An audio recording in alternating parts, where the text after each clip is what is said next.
You got a thing. I got a thing. Everybody's got a thing. It's just things, things, things, things. Here, there, and everywhere. Here a thing, there a thing, everywhere a thing. We've got the internet thing. I've got this cloth thing. And I've got this thing lodged inside my brain that makes me come on the air every single Wednesday night, jaw willing, at 7 o'clock p.m. Eastern Standard Time, using the wonders of the internet to bring you the most recent, the latest, yay, perhaps the greatest episode of Tent Talks Tunes, people. Yeah, man. I would tell you to get with it, but if you're watching me right now, you're obviously, definitely with it. Let's reach over here. I'll give you my traditional close-up of my forehead and my cheap dollar store glasses as I reach over to my monitor, aka my home computer, to make sure that I am indeed going out live. And yes, indeed, I am going out live. Hey, you guys look good. I can see you all nice up close and personal like this. This is pretty neat. How do you like that double dome? Videoed from only inches away. Boy, it's just a thin layer of bone between the camera and the gray matter. Let's hope it stays intact. Let's hope it doesn't crack or fall apart or peel away or rupture or erupt or anything. Because I got stuff to talk about, and we've only just begun. We're like the Carpenters. We've only just begun. Mike Lesser out there from Vancouver, BC, he says that he bought both the albums at the same time, too. Now, in case you're wondering what he's talking about and what I'm talking about, stay tuned to Tent Talks Tunes, and ye shall know. All secrets shall be revealed. Love that Danbury tap. You might have noticed that I have a new container for the Danbury tap. It's a 3-liter container. Not quite my traditional gallon jug. The traditional gallon jug sprung a leak. I had to put the poor thing out the pasture, aka the recycle bin. So the old traditional gallon jug of Danbury tap is probably floating somewhere in the Indian Ocean right now. Sorry, that's the way they do things now. So I'm working on another one, a delicious, delightful 3-liter container. So you might have wondered, what was that thing I was waving around? Well, I was doing some cleaning here at TPOS Central, and I came across a couple of Trash American Style t-shirts. People love the Trash American Style t-shirts. I printed these a couple of years ago. I made a couple dozen, sold every single one of them, I thought, except for these two examples right here. The catch being they're both extra small. They're fit for a very small grown adult human or a large, not quite yet grown young human. So I've got 2 of them. I may very well be printing more. I typically print a couple dozen around the holiday times. I missed the last year or two because of the last year or two, you know, but I just might. But if you want one now and you can fit an extra small, talk to me. I have 2 left. And they would certainly look better on you or your child or your small significant other than they will look sitting in a box in my clutter room. So Trash American Style t-shirts, I have 2 of only 2 dozen made on the last go-round. If you want it, talk to me.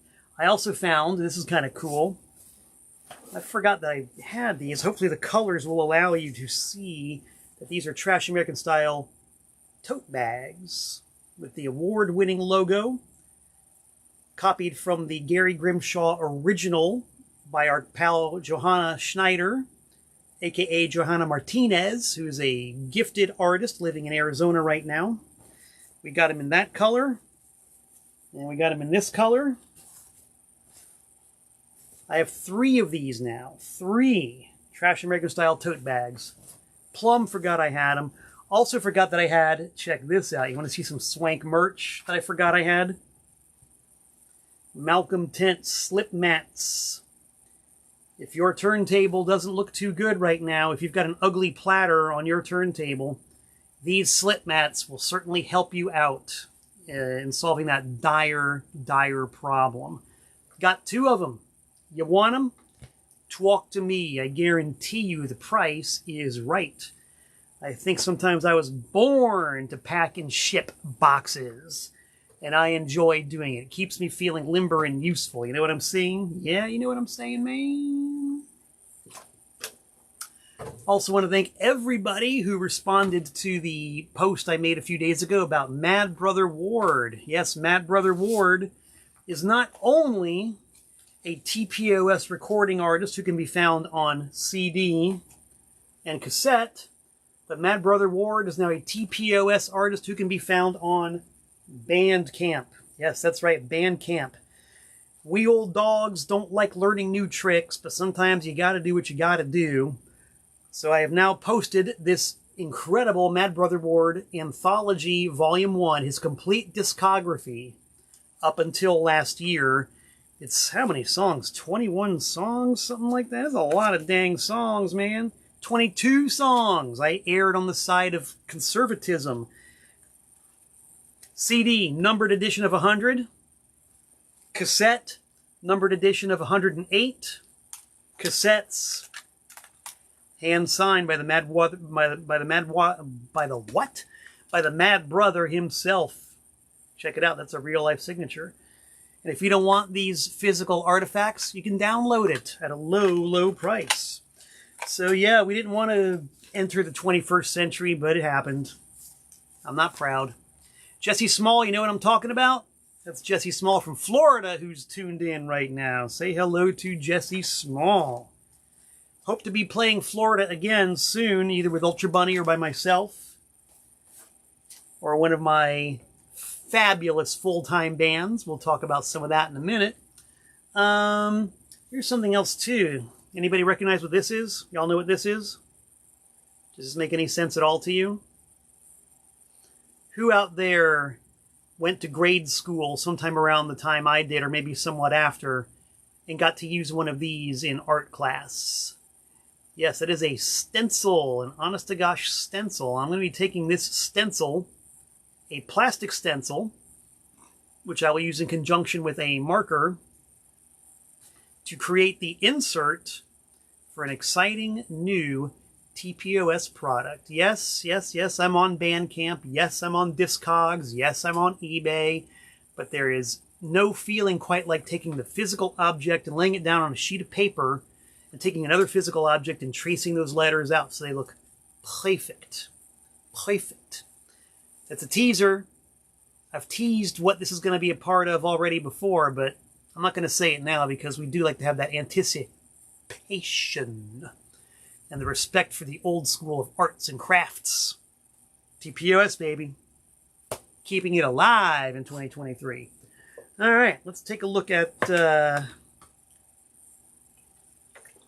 me, but I take a swig of water. I don't know where you are. I don't know what it's like where you are, but it's 91 degrees with about 91% humidity out here in Connecticut right about now. Oh, boy. More critical than ever to hydrate. Hydration is importante. We got an incoming message from the great city of Hickory, North Carolina saying that one of those t-shirts is officially called the Trash American Style XS t-shirt. One, count them, 1 out of 2 has just been sold. Yay! Very happy to report that. I'm going to minimize this messenger message with the knowledge that that t-shirt will soon be finding a new home in the great state of North Carolina. And that makes me want to beat my chest. It's good.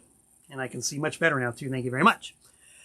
So, what's going on in the mailbox? What's going on in the bulletin board? Well, nothing's going on in the mailbox. The mailbox has been very quiet the last week or two, and that, in a way, that's probably good. Because my plate is full and my cup runneth over all at the same time. And when we take a look at the bulletin board, you're going to see why I'm such a mess. A complete and utter, disheveled, ridiculous mess. Do I look it? I hope not. Am I living it? You better believe it, kids. It's a mess around here at TPOS Central. Why? Because there's a lot going on. I'm fond of saying, and I've said it before, I have not been bored since approximately the summer of 1986. I have not experienced a moment of boredom, and it's a really good feeling. And so I'm going to tell you all about it right here, right now. What's coming up to keep me from being bored? Let's go in something resembling inverse chronological order. We'll go for the furthest date out, and we'll work our way to the present moment, because these are all events that you need to know about, because they're super duper cool, and I'm looking forward to every single last for Schluggener one of them. The furthest out, I do believe, is a big one. This is a big event, kids. Friends and foes, I draw your attention to Antiseen's 40th anniversary blowout at the Ground Zero in Spartanburg, South Carolina, our home away from home. As a fan, I have attended Antiseen's 10th, 30th, and 35th anniversary shows. And I've hopped on stage at two of them for sure. The 10th and the 35th, I got to do guest spots on each. Don't remember if I did anything on the 30th. But I've just got to say, it's really still an amazing feeling, even though I've been in the band for over 4 years, to know that I'm going to be the guy on the stage playing the music with the Thunder Lumba at the 40th.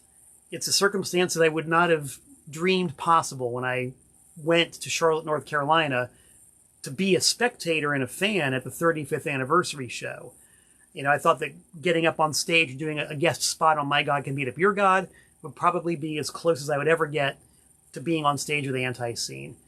Well, change my name to Ritz and call me a cracker. Things have turned out far more radically different than I ever would have thought. 40th anniversary. This is going to be mega.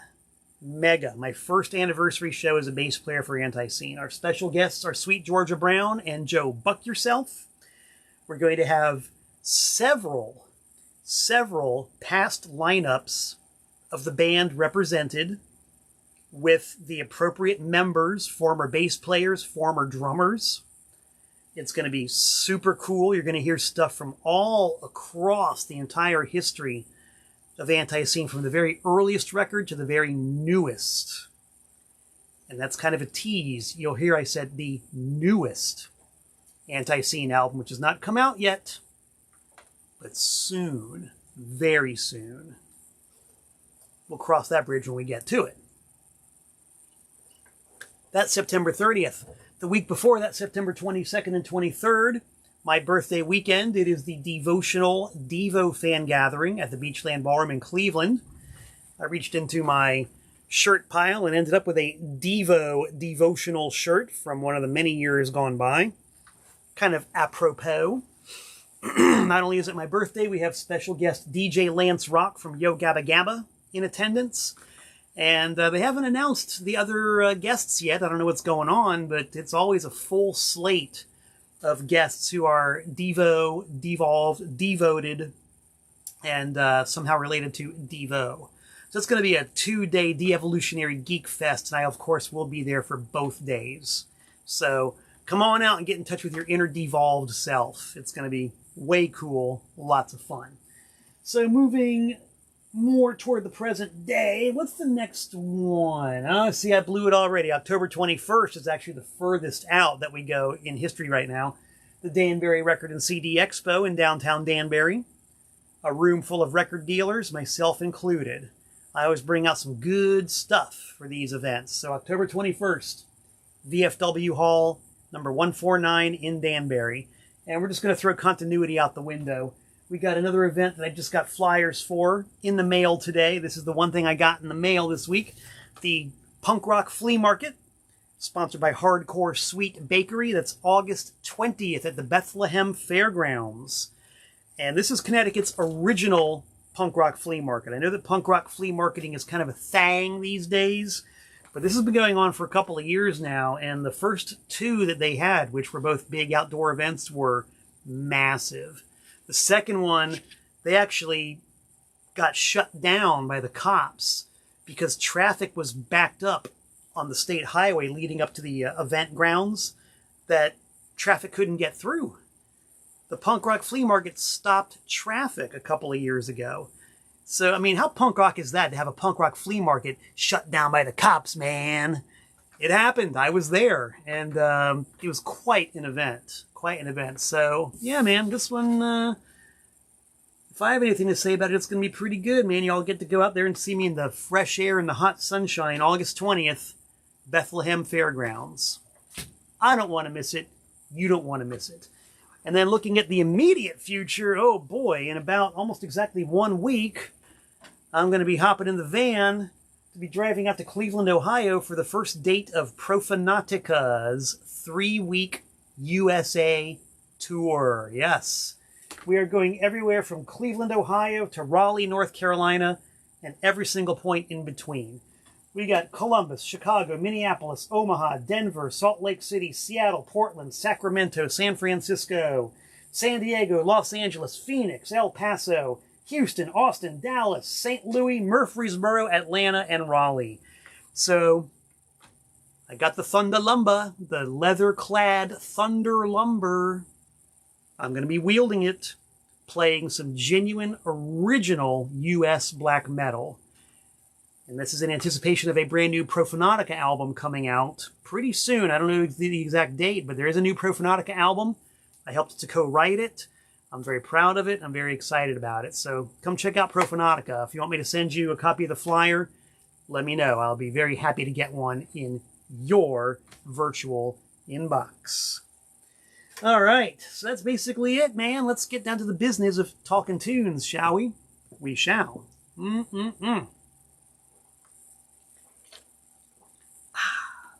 So, yeah. I've talked before about, growing up in the punk rock scene in Florida in the 1980s and discovering punk rock via the late-night TV news in 1977. And I've been extremely lucky, to have been, in a lot of ways, in the right places. That was certainly the right time when this new thing called punk rock was just being invented, like punk rock as we know it.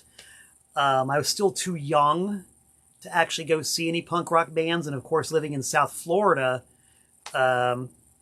anything resembling punk rock was very scarce and thin on the ground, and I didn't even know what local bands were at the time, It was only stuff that I could learn about via TV or the magazines or the newspaper or whatever.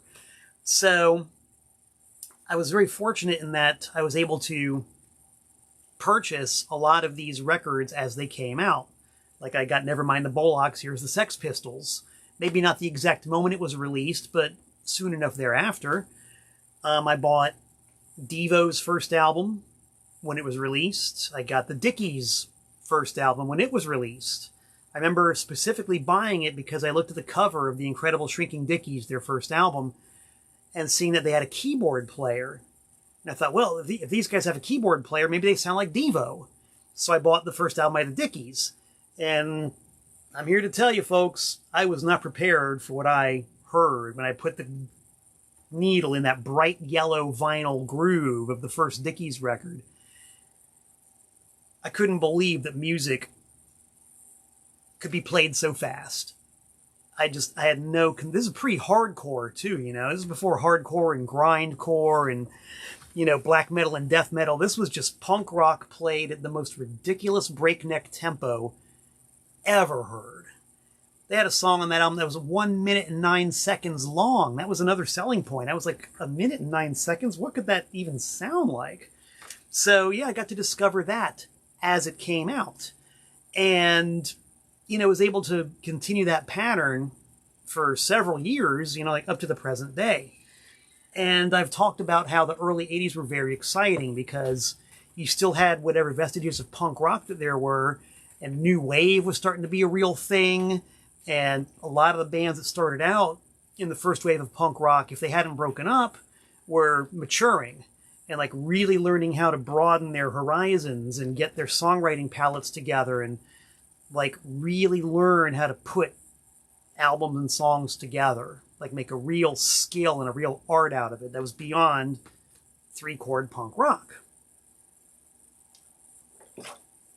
Speaking of beyond 3-chord punk rock, I don't know if you guys heard that little meow, meow, meow But Harry the cat, he's sitting right there to my right, looking up at me with those big yellow eyes of his. Now he's looking away. Now he's looking at me. I don't know if Harry's going to come up and say hi to us. Let's hope he will. I can't make him do it, you know. Cats are willful critters. Hey, boy, you want to come on up here and say hi? You want to come up here and get some lap and say hello to the humans? All of my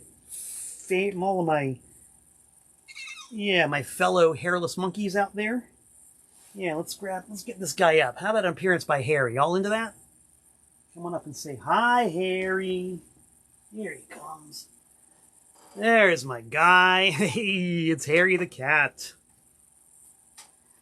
Look all beautiful for the people. Everybody wants to say hi to Harry. Hi. Hi. Yeah. Harry is in the house, and his house is in my lap. So Harry, oh, can you hear that? He was purring for a second. He's got a loud purr. Let's see if we can get some purr action from this guy. He's not on camera. There he is. There he is, the one-fanged wonder. Can you guys hear him purring? Yeah, that's my boy. Yeah, he's sitting right there on my lap, and as you can see, it's definitely hot weather. He is... Can you see that? He is shedding like a madman. I give this guy a big, fat brushing every single day, and it's like enough comes off of him to stuff a pillow, and it still comes off. It's wacky. All right, so Harry is just out of camera reach, but he is here. So everybody know that.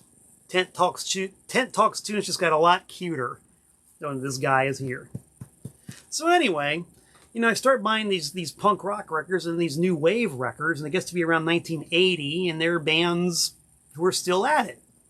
Devo being one of them. Now, I got some more backstory for you. If I can slug down some Volta.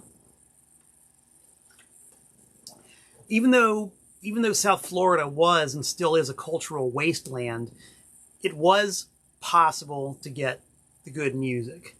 And that's one area, and you guys have heard me talk an awful lot about how much I hate the major labels.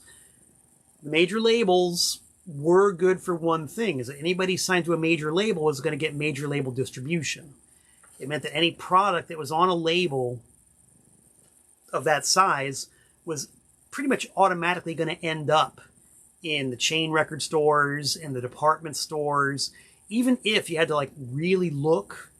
If you were a habitué of the mall like I was, the mall that I grew up in was called Westland Mall in Hialeah, Florida. And Westland Mall had like JCPenney's, Sears, Jackson Byron, Burdines. Across the street was the Treasury. They had Specs Music record store in there. You might have to make the entire rounds of all those department stores and the one record store in order to try to find what you wanted. But the odds were good that you probably could. So there was a department store behind the Westland Mall called Best. Best might have been like a prototype big box store. I don't really remember a whole lot about it. We didn't go there that often, but Best was, I think, known for the giant elaborate facades that they had on the outsides of their stores. Does anybody out there remember Best department stores? They had this really weird logo. It was like red letters. The B was that big, the E was bigger, the S was bigger still, and the T was the biggest of them all. So it was like Best in this kind of odd red font.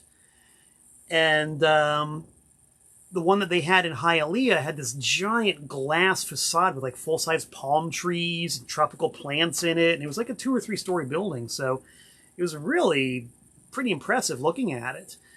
And I hope you guys don't mind all this backstory. I'm, you know, trying to put this whole story into like the proper place and perspective. I think makes it a little more interesting. So we're South Florida. It's 1980, cultural wasteland.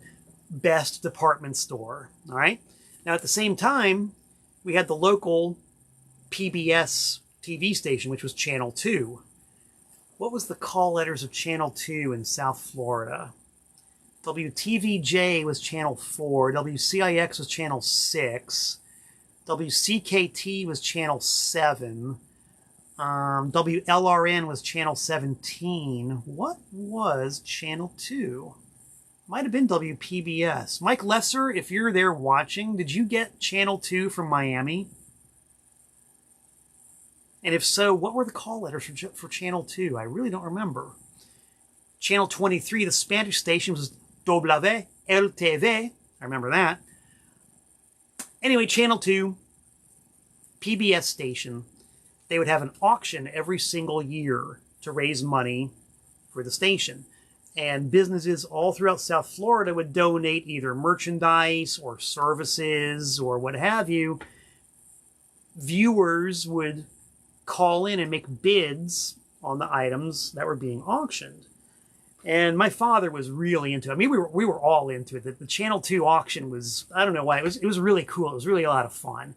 We all really clustered around the TV every year to watch the Channel 2 auction, just to see what was being offered and how much they went for. And, you know, they'd have local celebrities, like I'm sure Skipper Chuck was on the Channel 2 auction, and, you know, Weaver the Weatherman, like all these people. I seem to remember being on the Channel 2 auction. So we'd watch it every single year. And my father was a guy who, if I might say, even if he didn't have the money, he loved to spend it. He was one of those dudes who just loved to spend money. I did not get that gene from him. I love shopping, but I hate spending money. Go figure. He loved to shop and he loved to spend money. So the Channel 2 auction, as you can imagine, could be quite interesting because he like want to bid on things, you know, and he was always the guy who would overbid on something, because if you overbid on an item on the Channel 2 auction, the host of the show would get really excited. They'd play this pre-recorded fanfare on a trumpet, and you know, it was like, wow, you overbid, awesome. And they'd mention his name on the air. That's probably why he did it, just to hear his name said on the air as an overbidder.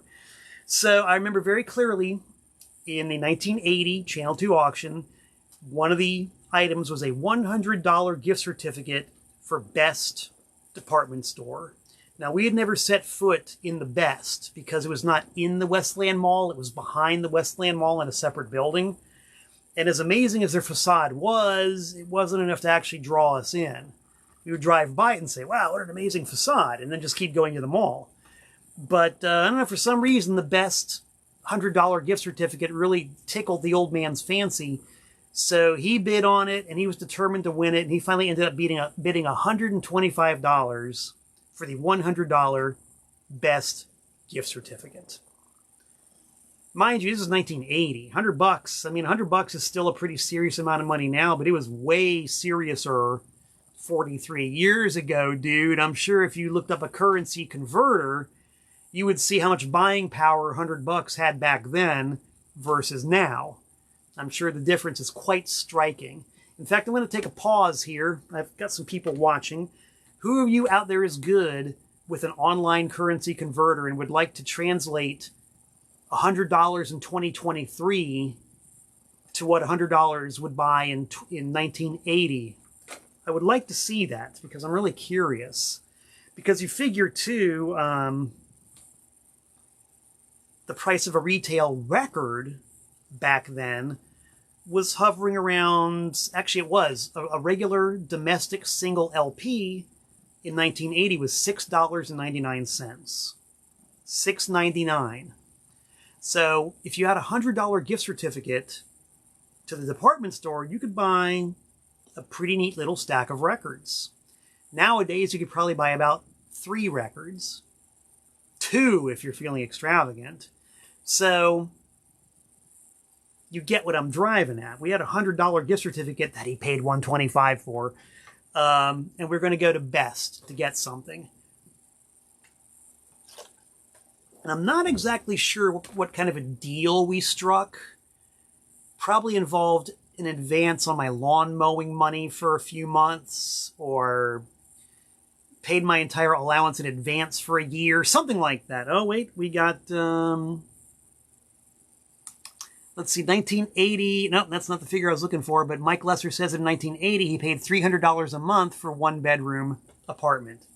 That's a pretty good gauge right there as well. So, okay, we made some kind of hardcore negotiations to where I was going to be able to go to Best and spend the $100 gift certificate. And, well, we all know, or maybe we don't, but I'm here to tell you that records, like every department store had a record department. Some were better than others. Some, like at the Treasury across the street, were really good. The Treasury record department was as good as almost any record store I've ever been to. The one at JCPenney, not good. Very, very skimpy selection of records at the JCPenney. Burdines didn't even have a record department. Sears had a record department that was decent enough. Zayre's had a passable record department. Jefferson Ward had a good record department. Their cutouts were the best.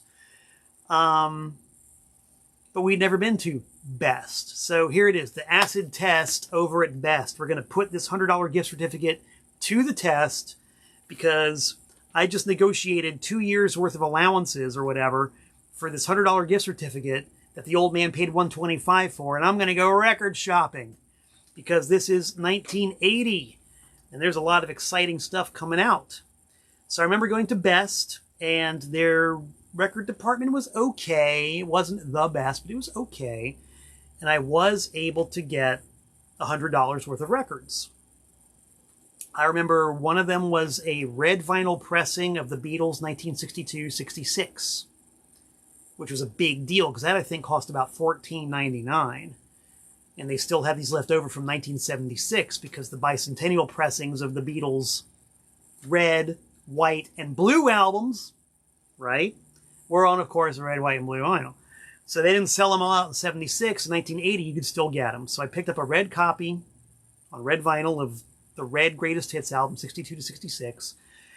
And I honestly don't remember any of the other records I got that day except for 2. I clearly remember 2 of the records I got that day. And if you saw my tease, you know that one of them was Get Happy by Elvis Costello and the Attractions. And the other one was London Calling by The Clash. And of course, the big old disclaimer is that neither of these are the copies that I got that fateful day at Best department store. Those, long gone. As I might have talked about before, when I made the emigration to Danbury, Connecticut from South Florida to open my record store, the aforementioned Trash American style, the only way that I was able to open up a record store was to take all of my records and put price tags on them and sell them.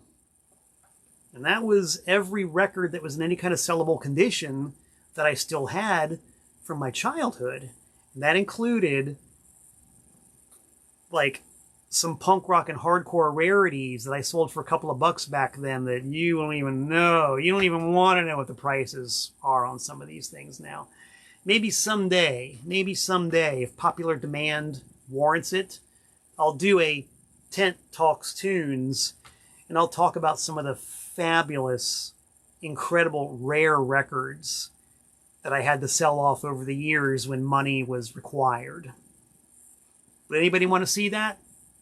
It's not necessarily a heartbreak story or a feel-bad show. It's a feel-good show because, you know, every record I sold enabled me to keep in business and to keep the store open and have a place for people to go and have a place for me to go. And I never sold myself terribly short. By today's standards, yes, but at the time, you know, we did okay. If I was able to get $20 for a Misfits 7-inch, great, that's $20, you know? Nothing wrong with that. Okay, now it's a $3,000 record. Who knew? Who could have predicted these things? I mean, you know what I'm saying? But yes, I just saw big old flurries of thumbs up and hearts. So maybe I'll do a Tent Talks Tunes about some of the really incredible rare records that have passed through my hands over the years. Precious few of which I ever got to keep. That's the record collector, you know?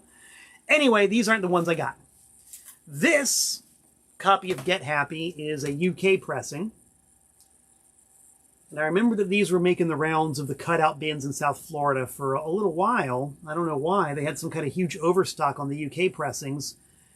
It took me a while to twig to the fact that the UK pressings were deliberately made to look all worn out and distressed.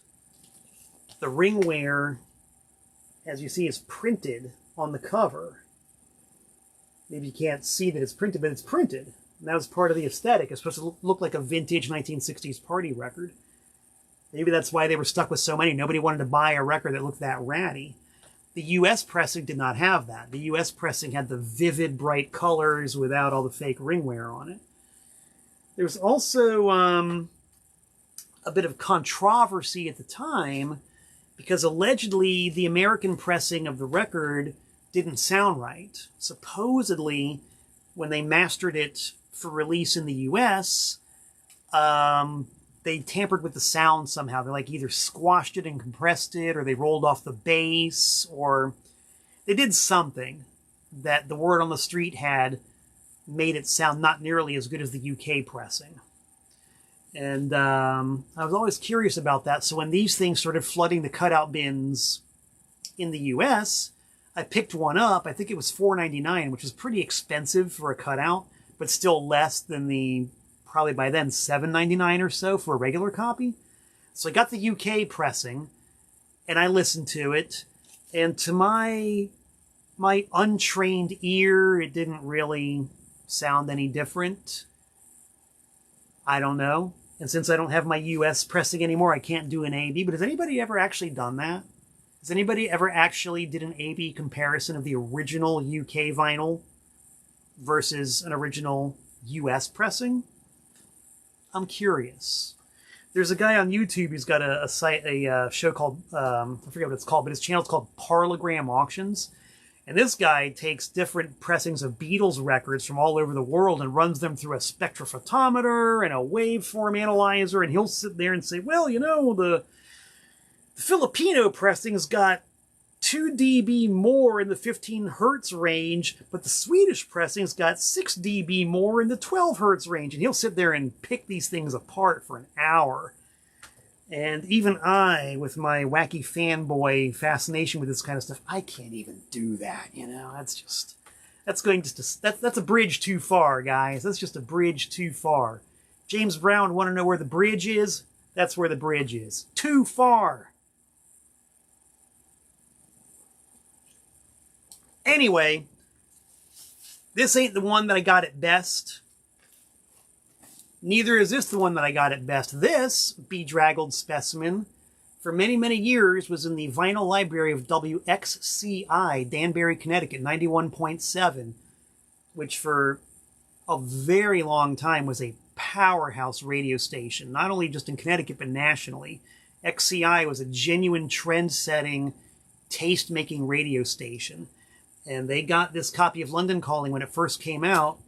And as you can see, it got an awful lot of use. Ain't much left of this one. This one is just about had it. It's taped together. It's worn out. It's got the gold promo stamp on the back. And I purchased this from the collection of Ann Arky, who was a top DJ on WXCI. She ended up with a lot of their vinyl after the radio station went digital. And they were throwing their albums out. She rescued a bunch of them, including this specimen of London Calling. I actually have this one framed and hanging in my office because it's just so cool. This is like college radio before it was even college radio. This is a real piece of history right here. The record's just barely playable. It's about in the same condition as the cover. But every single bit of wear and tear and destruction on this record was earned.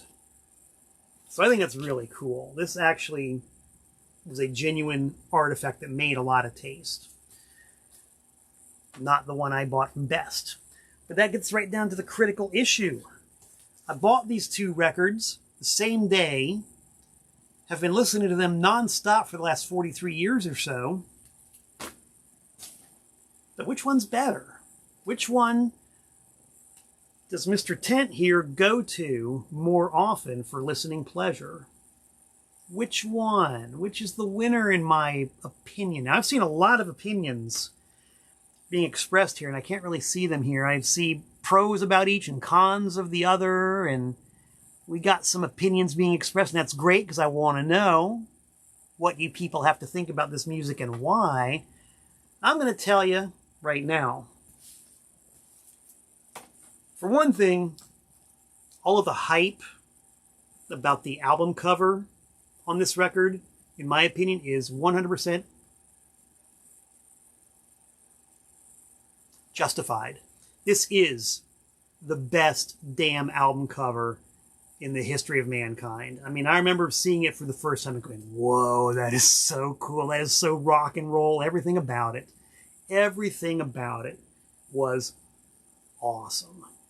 So right off the bat, I fell in love with this record just based on the front cover.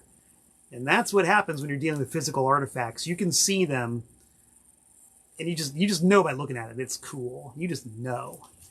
This one did not resonate with me that much. In fact, I still don't particularly care for it. It's kind of retro. I don't like retro that much unless it's done in a certain way. I mean, this one's retro too. It's nothing but a ripoff of the first Elvis Presley record, right? And in fact, there's a lot of RCA albums from the 1950s that have designs similar to the first Elvis record. There's a Fats Waller album that has a similar design to the first Elvis record. So, okay, it's retro, but goddamn, it's cool. It's so effing cool. This one, to me, always kind of looked like it was trying too hard. So the cover never resonated with me. I think the Armed Forces, the U.S. pressing of Armed Forces with the abstract painting on it, far better cover. Way better cover than this. Kind of didn't matter, though, because I was just bullish on both Elvis Costello and The Clash at that time. This was exciting stuff. This was new stuff. This was far beyond, top 40 radio. This was like literally sounds that I had never heard before. Neither of these records, neither of these artists sounded like anything I'd ever heard before. The first Clash album especially, Elvis Costello, Armed Forces. I didn't buy all those records in chronological order, but upon hearing Armed Forces for the first time, it was kind of like hearing Joe Jackson's Look Sharp for the first time, where all the instruments were just so clean and crisp and clear, and the sound was so uncluttered, almost sparse, Ramones albums were kind of the same way. They were so no-nonsense and so non-BS, even though there was a lot going on in them. Ramones albums are actually dense, packed with sounds. But Elvis Costello, Joe Jackson, The Police, these records were Spartan in an era when you had Emerson, Lake and Palmer, and Yes, and disco, and all that, none of which is bad, but which is completely, utterly different from the sound of punk rock and new wave, And that's one thing that just really hooked me about it. So I already knew that that sonically, both of these bands were like nothing I'd ever heard before. And you got the best cover here, and all right, not such a great cover, I don't know. Anyway, long story short, each one of these records got a lot of turntable time in my bedroom when I was a kid in the 10th grade. They got played, and they got played, and they got played, and I ended up loving both of these albums. Each of these albums has stone cold classics. London Calling, I mean, obviously, the title track, Brand New Cadillac, The Card Cheat, Guns of Brixton. The song that actually hooked me on this album was Brand New Cadillac. There was a radio DJ on WSHE during the very brief moment when South Florida's #1 album rock radio station went new wave for a very short period of time. And they hired one of the most awesome DJs ever, Dan Carlisle, and he played the best punk rock and new wave. And he was the first one to play anything off of this album in South Florida, and the track he played was Brand New Cadillac. So I heard Brand New Cadillac, and I said, The Clash, London Calling, need it, want it, gotta have it. Bring it home, play it, and yeah, it's got some damn good stuff on it. Elvis Costello and the Attractions, I was already in love with Armed Forces. Did not care too much for the first two albums. They were a little too clean, a little too subtle for my taste. Part of the problem was I had the Live at El Macambo bootleg LP, which has since been issued legitimately. Now that, my friends, is a barn burner. After hearing the versions of the first two album songs on Live at the El Macambo, the first two albums don't even bother. Just don't even bother. Play Live at the El Macambo if you want to hear the way that the first two Elvis Costello records should have sounded. That album is a flamethrower, and it was only released in Canada as a promo for the very longest time. It did end up getting bootlegged. I had a bootleg copy of it. But goddamn, I would have to vote for it as maybe being top 10 best live albums of all time. And it was only released as a promo in Canada. Life, my friends, is weird. Let's drink a toast to the weirdness of life, shall we? A toast.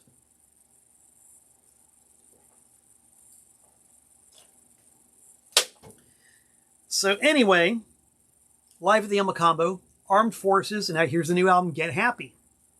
Drop the needle in the groove, and what's the first thing I hear? I Can't Stand Up for Falling Down. Winner, winner, winner.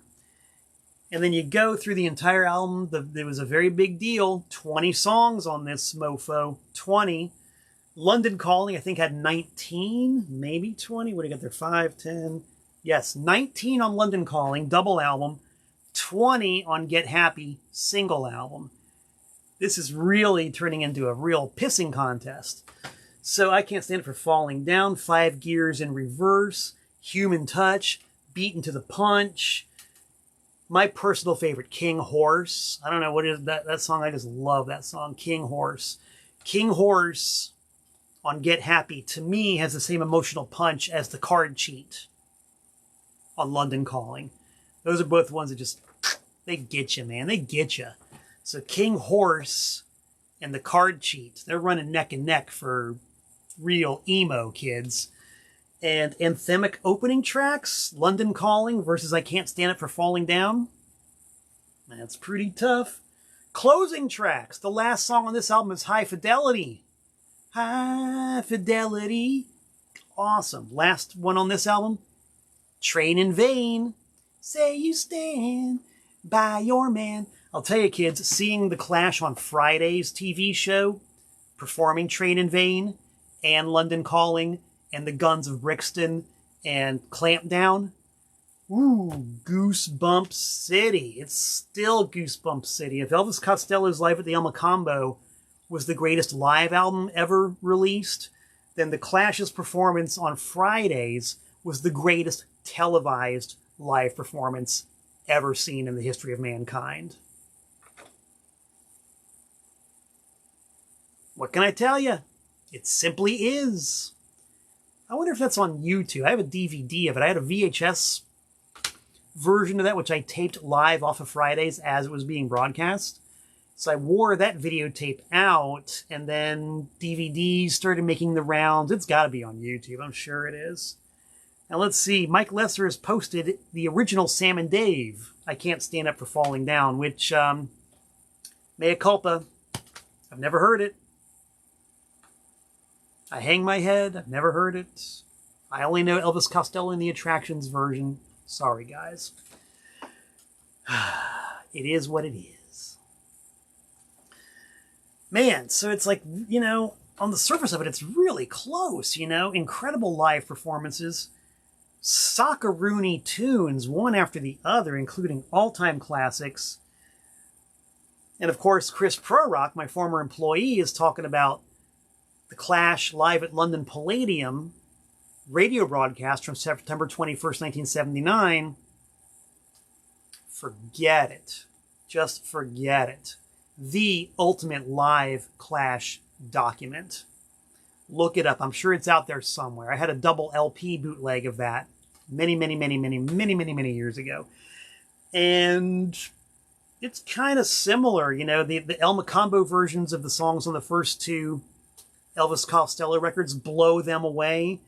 The live versions from the Palladium 79 don't quite blow the album versions away, but they're really good. They're very raw. And Mick Jones had probably 500 special effects pedals on the stage.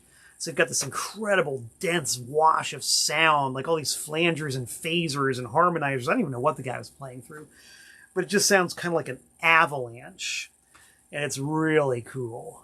It's got the best version of What's My Name going into White Riot that words can't even describe it. How effing hot that performance is. Oh, it's so good.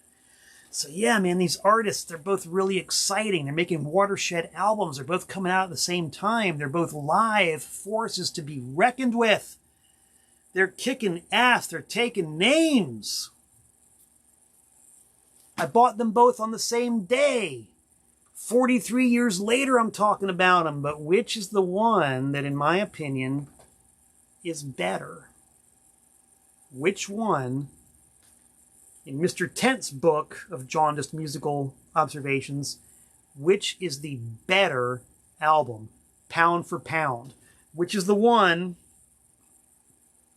that I'm going to drop the needle on and either not pick the needle up ever, or maybe pick up only a couple of times, because there's weak spots on every album. Each of these albums does have their weak spots for sure. Which one is it gonna be? Which one gives me the most listening enjoyment? Which one? Well, I might as well just go ahead and say it. I might as well just go ahead and stick a fork in it and hold it up for everybody to see. The album that I always go to and I listen to the most without picking up the needle or picking it up the least number of times is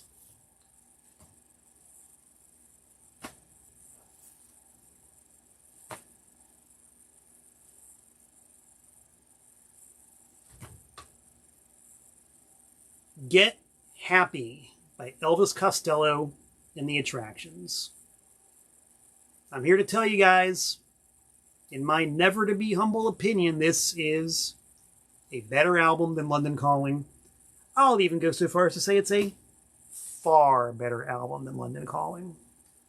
Yep, much better. Much better album than London Calling. And if you take a look at the history of London Calling, you might see where I'm coming from. Originally, I read this in one of the Clash books. Originally, London Calling was supposed to be a 10 or 11 song album with an 8-song bonus EP.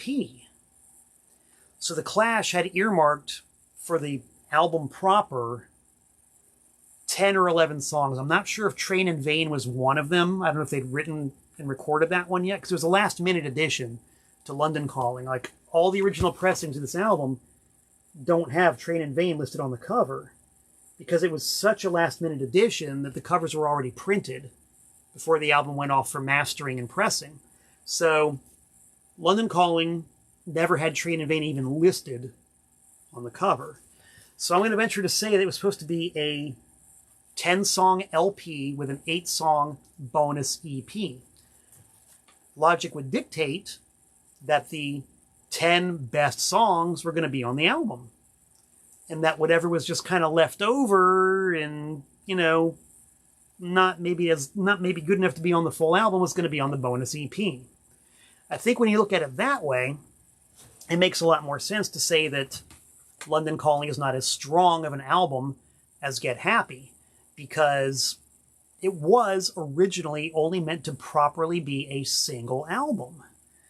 And we all know that the debate, and this is the endless debate that us record geeks and nerds have forever, double albums that should have been single albums. I mean, make a list. We can go on about that forever and ever and ever. There are, I'm going to say, comparatively few double albums that stand up as double albums. I know one really good way to stir the pot when I go onto the Husker Du Facebook page, of which I'm an active participant. If I want to stir some shiz over there, I'll post my playlist of Warehouse Songs and Stories single album version with all the BS cut off of it. Oh, that pisses people off. And I don't do it just to piss people off, but I'm just amazed that people get pissed off about some of these things, you know? Like, to me, Warehouse is full of duds. It really, really, even the guys in the band, they all say it should have only been a single album, you know? There's some duds, there's some turkeys on Warehouse, along with some of the best songs they ever wrote. So Warehouse as a single album makes 500 times more sense than Warehouse as a double. And I think that if the Clash had stuck to the original plan and released this as a single album with the bonus EP, you probably couldn't argue with it. Whereas Get Happy was an album that, as far as I understand, was made with intent to be an extra long playing album with 20 songs.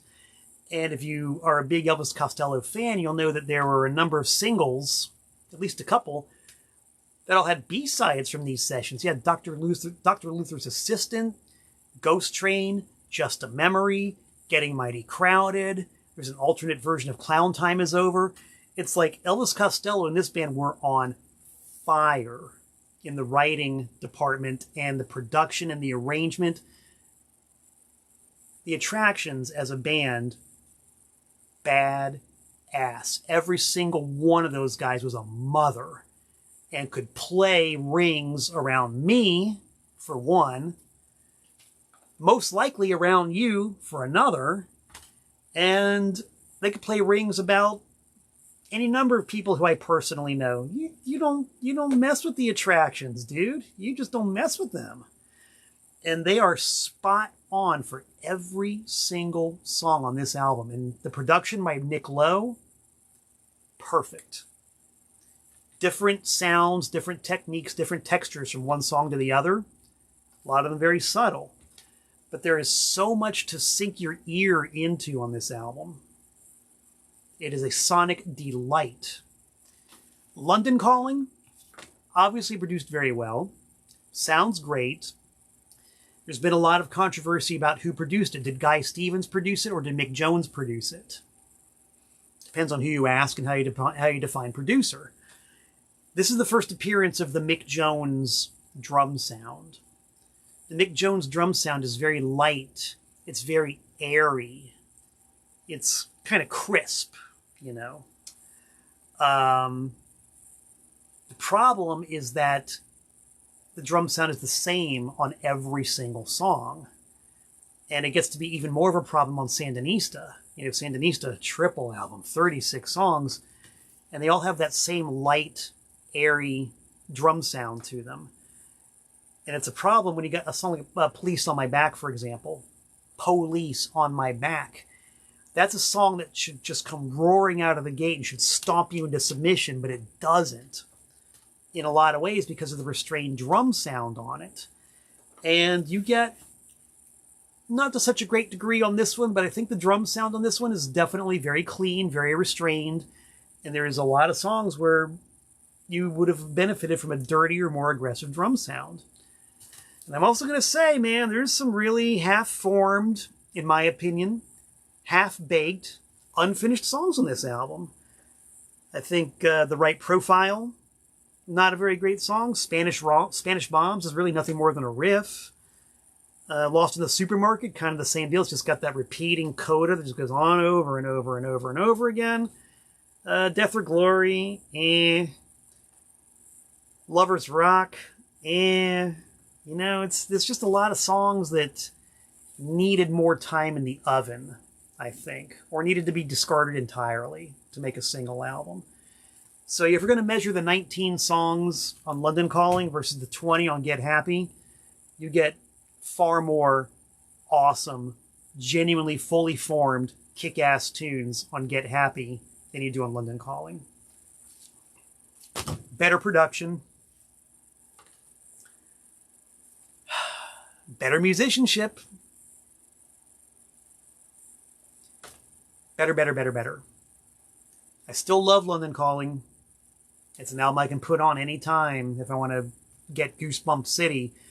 There's a lot more picking up and dropping of the needle on that one than there is on Get Happy. And that's it. Now we know the answer to the enduring mystery, the one that's been plaguing you people for all this time. Does Malcolm Tent like Get Happy or London Calling better? Well, now we know. The lion is out of the cage. The feathers are out of the pillow. The secret's been revealed. There's no hiding. There's no ducking and dodging. Now we know. I've built my hill. I will die on it. I might just go play this mofo right now because it's so good. Unless anybody wants to buy it off me, an original UK first pressing with the faux distressed cover. This is for sale at a very reasonable price, as all of my prices are. If you want to see more, check out my Discogs. I've been listing a lot of stuff on Discogs. I got a lot of great records for sale over there. And tapes, and CDs, and VHS, and 8-tracks, and God only knows what else. That's how I make my living. Anyway, thanks guys for tuning in and for dropping your opinions. With these glasses, I can't really see what's going on over there, but I'll check them all out after I sign off. And we'll get into some really good discussions about this stuff. It's fun. And don't forget, if y'all want a Trash American style tote bag, I have 3. Malcolm Tent slip mat, I got 2. And as of right now, I'm down to my last Trash American style t-shirt, size adult XS. Hit me up, guys. Lord willing and the creeks don't rise, I'll be back in about 167 hours. Until we meet again, this is Malcolm Tent saying so long from the Nutmeg State.